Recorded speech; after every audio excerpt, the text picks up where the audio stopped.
남북이 초긴장 상태라고 하셨는데 최근 분위기 어떻게 보고 계신가요?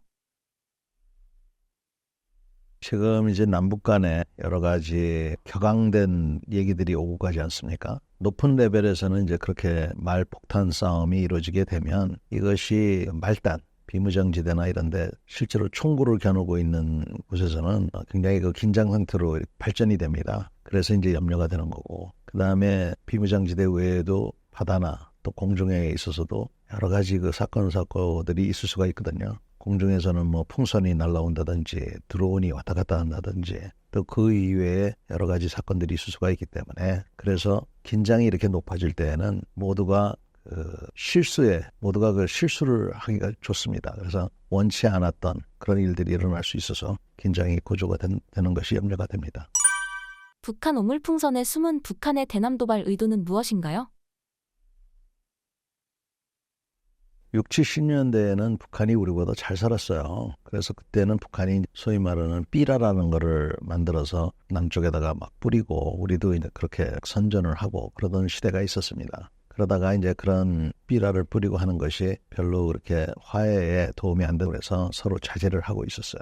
그러다가 북한을 목숨을 걸고 탈출한 분들 중에서 자기만 이렇게 빠져나오니까 얼마나 가슴이 아팠겠습니까? 그러니까 북한에 있는 동포들에게 외부 소식을 전하고 자유와 민주주의에 대한 희망을 좀 주겠다 하는 이런 마음으로 풍선을 날리기 시작했습니다. 그 풍선 안에는 돈도 좀 들어있고 쌀도 들어있고 특히 소식지가 들어있었어요. USB도 들어있었고. 근데 이런 것들이 북한한테는 굉장히 위협이 되는 겁니다. 그래서 그러한 탈북 단체, 민간 단체입니다. 이런 민간 단체들이 풍선을 북쪽으로 보내는 것에 대해서 북한이 굉장히 부담스럽고 격앙되게 반응을 해왔습니다. 그랬던 것이 한동안은 우리 남쪽에서 불법이라고 했지만 그것이 표현의 자유에 어긋나기 때문에 헌법재판소에서 안 된다, 불법이 될 수가 없다. 그래서 지금은 합법이 다시 됐습니다. 그래서 탈북단체들이 풍선을 다시 북쪽으로 올려보냈는데 거기에 대한 반응으로 북한이 이번에 풍선 1000여 개 이상을 이렇게 내려보낸 거예요.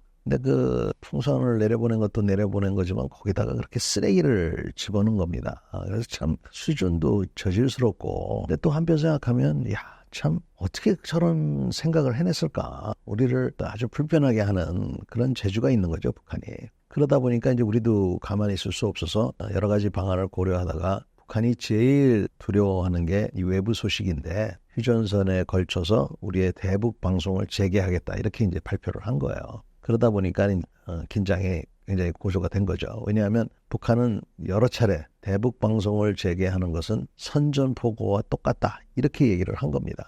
자, 북한이 아무리 그렇게 말폭탄을 던져도 저건 그냥 말뿐이야 라고 생각한다면 아무 걱정할 게 없고요. 또 북한은 그냥 말만 저렇게 하는 게 아니라 행동으로 어떤 형식이든지 옮긴다고 생각하면 이거는 우리가 심각하게 받아들여야 되죠. 그래서 저는 대북 방송을 재개하는 것을 반대하는 건 아닙니다. 그렇지만 이거는 아주 큰 카드이기 때문에 마지막으로 우리가 썼어야 될 카드인데 너무 제일 먼저 썼다. 차라리 그 전에 북한의 그런 오물풍선에 대해서 다른 방법으로 좀 대처를 하고, 그러면서도 최후 수단으로 너희들 대북 방송 한다라고 했으면 더 낫지 않았을까 하는 게 저의 생각입니다.